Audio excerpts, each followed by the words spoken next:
दोस्तों, आज हम लोग देखेंगे बायोलॉजी का सब्जेक्टिव क्वेश्चन जो आपको सेंटअप एग्जाम में पूछा जाएगा। तो चलिए बायोलॉजी का सब्जेक्टिव क्वेश्चन देखते हैं आंसर के साथ। सबसे पहले तो आप लोग यहाँ पर देख लीजिए, कह रहा है प्रश्न संख्या 1 से 20 तक लघु उत्तरीय है। किन्हीं 10 प्रश्नों का उत्तर दे। प्रत्येक के लिए 2 अंक निर्धारित है। यानी आपको 20 क्वेश्चन दिया है, इसमें से आपको 10 का आंसर देना है। तो मैं आपको इसमें से 20 में से 10 का आंसर जो आपको सरल और छोटा आंसर यानी शॉर्ट में हो उसका आंसर दूंगा, ताकि आप लोग जल्दी से लिख सको और आपको तुरंत याद भी हो जाए। तो चलिए आपको मैं 1 से 10 तक का आंसर देता। तो आप लोग को के लिए मैं क्वेश्चन नंबर लिख दिया हूँ। जैसे कि ये क्वेश्चन नंबर 1 है, तो मैं क्वेश्चन नंबर जो जितना नंबर रहेगा वो नंबर लिख दिया हूँ और बगल में क्वेश्चन भी लिख दिया हूँ। तो आप लोग मिला लीजिएगा। तो चलिए स्टार्ट करते हैं। तो देख लीजिए यहाँ पर क्वेश्चन नंबर आपका है क्वेश्चन नंबर 5। क्वेश्चन नंबर 5 में आपका पूछा गया है, यानी जो जिसका आंसर छोटा था, बहुत ही छोटा और आपको तुरंत याद भी हो जाए, इसलिए मैं सबसे छोटा छोटा प्रश्न को चूज किया हूँ कि जल्दी से जल्दी हो जाए। तो आपका 5 नंबर क्वेश्चन है, किन्हीं 4 यौन संचारित रोगों के नाम लिखिए। तो आप लोगों को 4 यौन संचारित रोग के नाम लिखना होगा। तो ये आपको तुरंत याद हो जाएगा। तो चलिए देख लेते हैं इसका आंसर।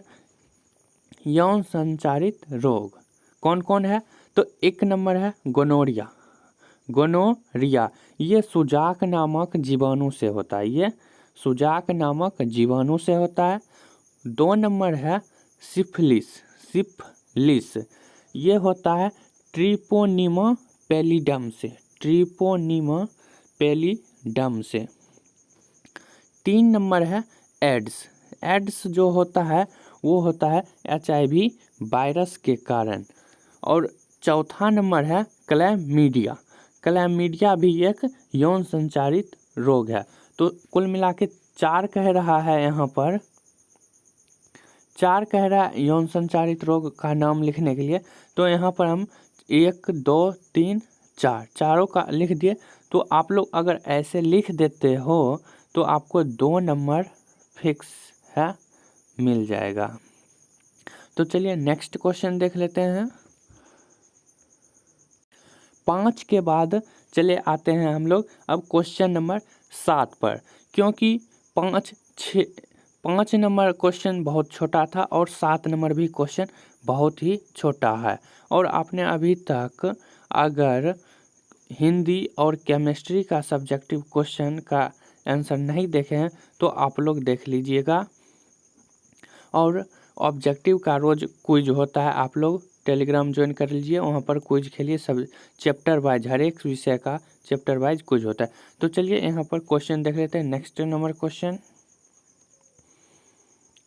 कह रहा है परागण से, आपको 7 नंबर क्वेश्चन में ये मिल जाएगा। परागण से आप क्या समझते हैं? परागण क्रिया की विधियों के नाम लिखिए। अब पूछ रहा है परागण से आप क्या समझते हैं और परागण के विधियों के नाम लिखिए। तो देख लीजिए परागण क्या होता है। जब किसी पुष्प का परागकण निकालकर किसी दूसरे पुष्प या किसी दूसरे पौधे के पुष्प तक पहुंच जाता है तो इस क्रिया को परागकण कहते हैं। एक बार फिर से देख लीजिए। अगर आपको ये राइटिंग दिखाई नहीं दे रहा है तो आपने फ़ोन का क्वालिटी बढ़ा लो, या आपको फिर भी नहीं दिखाई दे रहा है, समझ में नहीं आ रहा है क्या लिखा है, तो आप लोग नोट कर लो। मैं एक बार फिर से बोल देता हूँ। जब किसी पुष्प का परागकण निकालकर किसी दूसरे पुष्प या किसी दूसरे पौधे के पुष्प तक पहुंचाता है तो इस क्रिया को परागण कहते हैं। और परागण की क्रिया के विधियों के नाम, परागण की क्रिया के विधियों के नाम भी पूछ रहा है। तो यहाँ पर 1 नंबर है स्वपरागण, 1 नंबर है स्वपरागण और 2 नंबर है परपरागण। आप लोग देख लीजिए स्वपरागण और परपरागण। तो आप लोगों को ये अगर इतना लिख देते हैं तो आपको 2 नंबर फिक्स है दे देगा एग्जाम में, क्योंकि वहाँ पर 20 से 25 वर्ड यानी कह रहा है लिखने के लिए 20 से 25 वर्ड में लिख देते हैं तो 2 नंबर फिक्स रहता है, मिल ही जाता है। हाँ, अगर आप लोगों को ये राइटिंग दिखाई समझ में नहीं आता है तो आप लोग कमेंट कर दीजिए, ठीक है। कमेंट आप लोग कर दीजिए और कमेंट में बोल दीजिए कि दिखाई नहीं दे रहा है, तो इसका मैं अलग से कुछ व्यवस्था कर दूंगा। नेक्स्ट क्वेश्चन की ओर चलते हैं। नेक्स्ट नंबर क्वेश्चन है आपका 8 नंबर। आप लोग क्वेश्चन में देख लीजिएगा 8 नंबर पूछा गया है आपसे, मुकुलन। मुकुलन को उदाहरण सहित समझाइए या समझाएं। मुकुलन को उदाहरण सहित समझाएं। तो मुकुलन क्या होता है, चलिए उसको देखते हैं। मुकुलन किसी जीव के शरीर के बाहरी सतह के कोशिकाओं में समसूत्री विभाजन से एक उभार बनता है। जब किसी शरीर के बाहरी सतह पर, यानी बाहरी सतह पर जब कोई कोशिका समसूत्री विभाजन होता है तो वहाँ पर एक उभार बन जाता है। यानी उभार मतलब छोड़ो, उसको अलग से बता दूंगा क्योंकि वीडियो बहुत लंबा हो जाएगा। जिसे मुकुल कहते हैं, जिसे मुकुल कहते हैं। और मुकुल निर्माण द्वारा अलैंगिक जनन की विधि मुकुलन कहलाती है। एक बार फिर से समझ लीजिए, कह रहा है किसी जीव के शरीर के बाहर सतह के कोशिकाओं में समसूत्री विभाजन से एक उभार बनता है जिसे मुकुल कहते हैं। और इस मुकुल निर्माण द्वारा अलैंगिक जनन की विधि, जब ये मुकुल बन जाता है तो उस मुकुल के निर्माण द्वारा एक अलैंगिक जनन की विधि होता है, उसे ही मुकुलन कहते हैं। जैसे कि उदाहरण में पूछ रहा था, उदाहरण सही समझाएं तो इसका उदाहरण है ईस्ट। ईस्ट क्या है, ईस्ट आप लोग एक छोटा सा है, आप लोग याद कर लीजिए या आप लोग एक कॉपी में नोट करते जाइए, रोक दीजिए और आप पॉज कर दीजिए इसको और लिख लीजिएगा। नेक्स्ट क्वेश्चन की ओर चलते हैं। नेक्स्ट क्वेश्चन है आपका यहाँ पर फिनोटाइप।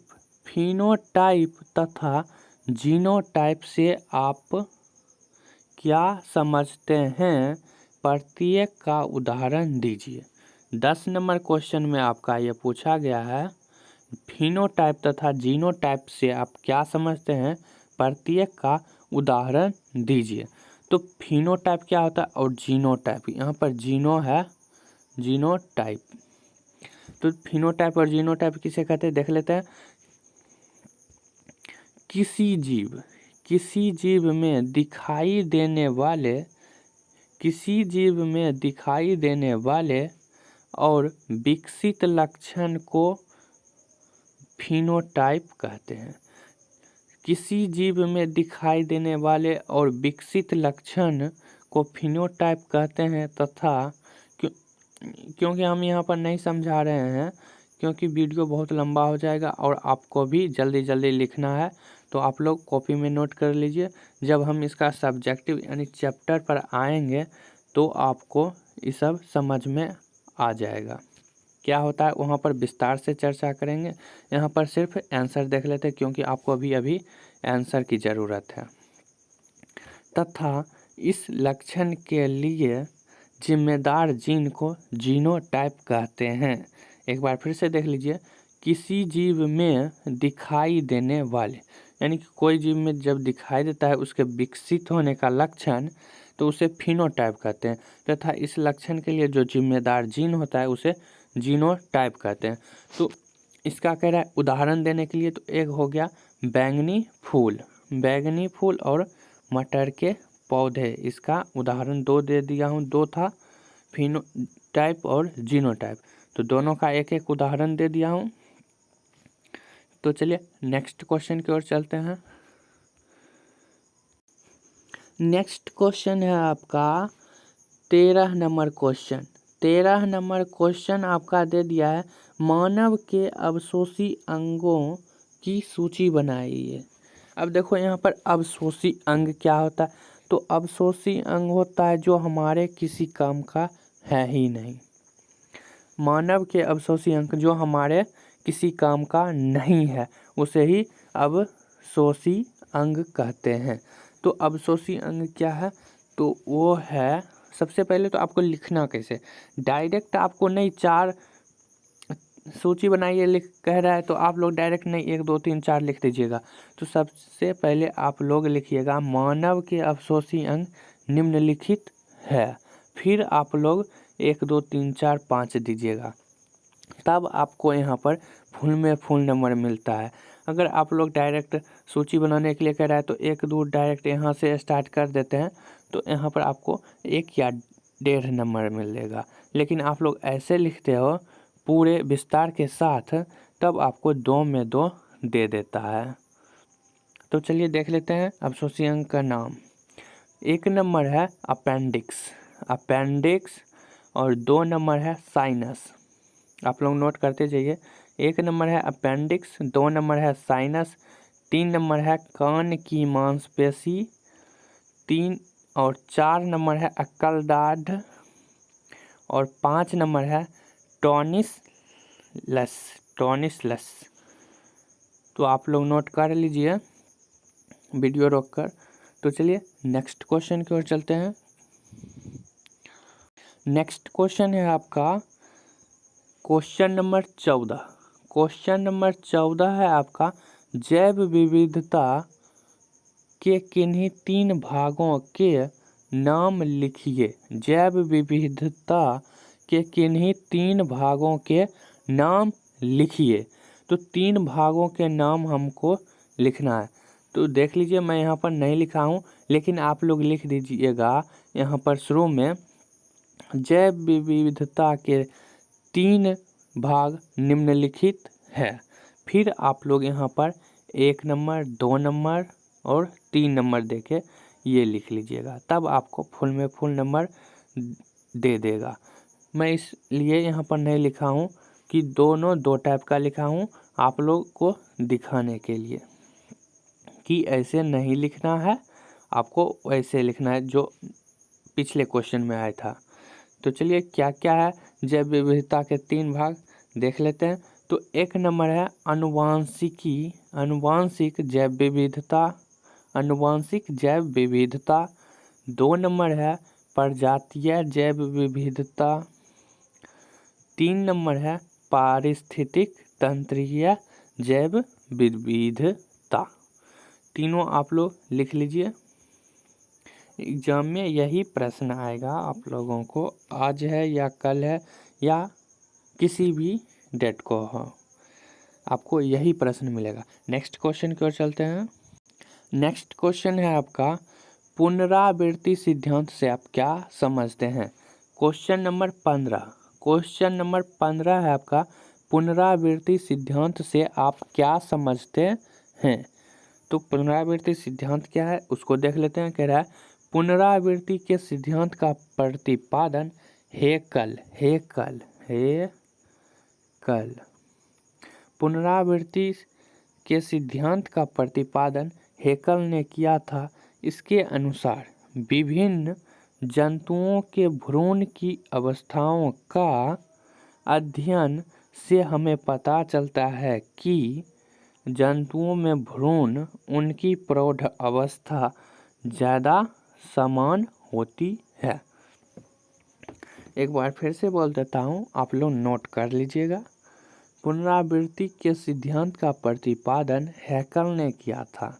इसके अनुसार विभिन्न जंतुओं के भ्रूण की अवस्थाओं का अध्ययन से हमें पता चलता है कि जंतुओं में भ्रूण उनकी प्रौढ़ावस्था में ज़्यादा समान होती है।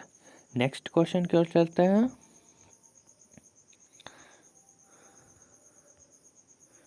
नेक्स्ट क्वेश्चन है आपका क्वेश्चन नंबर 16। जो आसान था उसी क्वेश्चन को मैं यहाँ पर बताया हूँ, जो बहुत आसान था, जो एक बार में ही याद हो जाए। और यहाँ पर अपना भाषा में लिखा हूँ, ना कि किसी बुक से। तो देख लेते हैं 16 नंबर क्वेश्चन क्या कह रहा है। 16 नंबर क्वेश्चन आपका है, भारत के 4 राष्ट्रीय उद्यानों के नाम लिखिए। तो आप लोगों को ये क्लास 8वीं से ही बताया गया होगा, भूगोल यानी ज्योग्राफी में बताया गया होगा या इतिहास में बताया गया होगा, किसी में भी तो ज़रूर बताया। हालांकि ये ज्योग्राफी में भूगोल में बताया जाता है। तो चलिए देख लेते हैं भारत के 4 राष्ट्रीय उद्यान का नाम। तो देख लीजिए यहाँ पर मैं लिखा हूँ, भारत के 4 राष्ट्रीय उद्यान निम्नलिखित है। आप लोगों को ऐसे ही लिखना है। एक नंबर आपको है गिर राष्ट्रीय उद्यान। एक नंबर है आपका गिर राष्ट्रीय उद्यान। 2 नंबर है दुधवा राष्ट्रीय उद्यान, ये भी भारत में ही है, दुधवा राष्ट्रीय उद्यान। 3 नंबर है मानस राष्ट्रीय उद्यान। आपको यहाँ ऐसे कर दिए हैं, इसका मतलब है राष्ट्रीय उद्यान।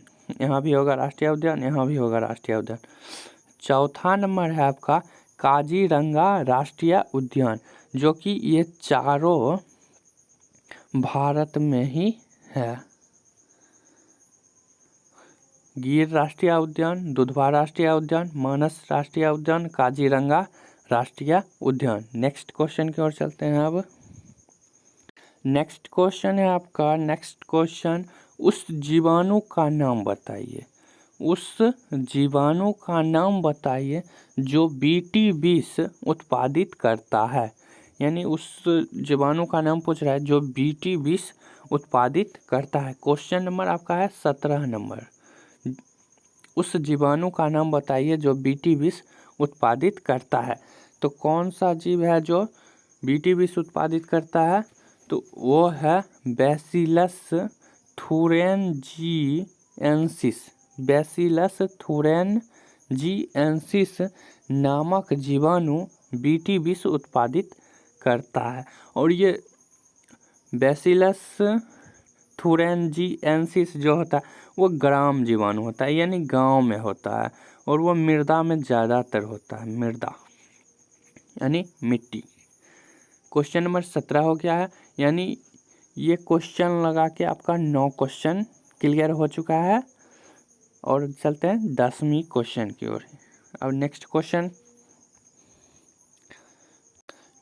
आपका लास्ट क्वेश्चन 2 नंबर में पूछा वाला है। लास्ट क्वेश्चन यानी 10 नंबर क्वेश्चन। आपको 10 ही बनाने का रहा है 20 में, तो 10 ही बनाइएगा, ज़्यादा नहीं। आपका टाइम बचेगा तो आप लोग सब्जेक्टिव पर ध्यान दीजिएगा। 5 नंबर वाले क्वेश्चन। तो चलिए इसको स्टार्ट करते हैं। क्वेश्चन नंबर 18 में पूछा है आपका, जीवाणु तथा कवक को अपघटक क्यों कहा जाता है?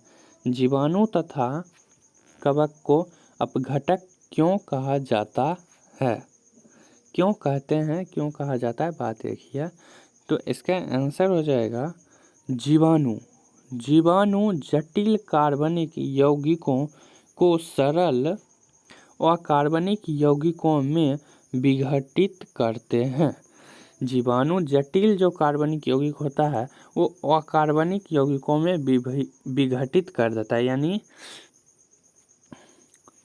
तथा कवक अपना भोजन सड़े गले मृत कार्बनिक पदार्थों से प्राप्त करते हैं। और जो कवक होते हैं वो सड़े गले कार्बनिक पदार्थ से प्राप्त करते हैं, कार्बनिक पदार्थ से प्राप्त करते हैं। इसलिए जीवाणु और कवक को अपघटक कहते हैं। एक बार फिर से देख लीजिए। जीवाणु जटिल कार्बनिक यौगिकों को सरल अकार्बनिक यौगिकों में विघटित करते हैं तथा कवक अपना भोजन सड़े गले मृत कार्बनिक पदार्थ से प्राप्त करते हैं। इसलिए जीवाणु और कवक को अपघटक कहते हैं। तो चलिए आप लोग नोट कर लीजिए इसको। आपको अब चलते हैं 5 नंबर क्वेश्चन, यानी 5 नंबर क्वेश्चन यानी कि जो आपको लॉन्ग टाइप क्वेश्चन है, दीर्घ उत्तरीय प्रश्न। ये था लघु उत्तरीय प्रश्न। अब चलते हैं दीर्घ उत्तरीय प्रश्न। दीर्घ उत्तरीय प्रश्न। दीर्घ उत्तरीय प्रश्न आपका है 21 नंबर।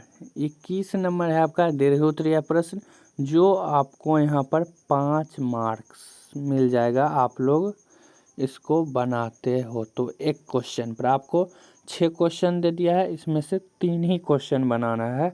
जो आपका पहला है 21 नंबर। 21 नंबर क्वेश्चन को देखते हैं। अब कह रहा है केंद्रीय डोगमा से आप क्या समझते हैं? केंद्रीय डोगमा से आप क्या समझते हैं? प्रतिलेखन का विस्तृत वर्णन कीजिए। प्रतिलेखन का विस्तृत वर्णन करने के यानी केंद्रीय डोगमा का विस्तृत यानी विस्तार से वर्णन करने के लिए बोल रहा है। तो चलिए इसको हम विस्तार से वर्णन करते हैं। तो सबसे पहले केंद्रीय डोगमा कहते हैं किसको, उसको हम लिख देते हैं। केंद्रीय डोगमा यानी क्रिक के अनुसार, क्रिक के अनुसार आनुवांशिक सूचनाओं के एक दिशा यानी एक दिशा में संप्रेषण को केंद्रीय डोगमा कहते हैं। एक बार फिर से देख लीजिए। क्रिक के अनुसार आनुवांशिक सूचनाओं को एक ही दिशा में संप्रेषण को केंद्रीय डोगमा कहते हैं। अर्थात प्रोटीन संश्लेषण के लिए आनुवांशिक संदेशों का संचरण केवल एक ही दिशा में होता है। एक बार फिर से देख लीजिए, शुरू से बोल देते हैं, आप लोग नोट कर लीजिएगा। कह रहा है आनुवांशिक सूचनाओं के एक दिशीय संप्रेषण को केंद्रीय डोगमा कहते हैं तथा अर्थात प्रोटीन संश्लेषण के लिए आनुवांशिक संदेशों का संचरण केवल एक ही दिशा में होता है। और है इसका आप लोग यहाँ पहले नोट कर लीजिए, उसके आगे चलते हैं। इसको थोड़ा बड़ा में लिखना होगा, इसलिए तब ना आपको 5 में 5 देगा। आनुवांशिक संदेशों का संचरण केवल एक ही दिशा में होता है। यहाँ तक तो हो गया। अब उसके बाद आपको लिखना है यह संप्रेषण डीएनए से एमआरएनए में होता है, प्रोटीन अनुक्रम में होता है। यानी यह संप्रेषण डीएनए से एमआरएनए प्रोटीन अनुक्रम में होता है। आपको ऐसे लिखना है। तो चलिए इसका आगे क्या लिखना है, डीएनए से डीएनए, फिर डीएनए से आरएनए। जहाँ क्या है, जहाँ आरएनए प्रोटीन बनाता है, आरएनए क्या बनाता है, प्रोटीन। और डीएनए से जब आरएनए बनता है तो ये अनुलेखन होता है, अनुलेखन होता है तब आरएनए बनता है। और आरएनए क्या बनाता है, प्रोटीन बनाता है आरएनए। इतना आपको लिख देना है तो आपको 5 में 5 मिल जाएगा। 5 में 5 फिक्स रहेगा, आपको कोई नहीं काटेगा, इतना में इतना देगा ही। नेक्स्ट क्वेश्चन आसान ही है, बहुत आसान है, आप लोग बना दीजिएगा।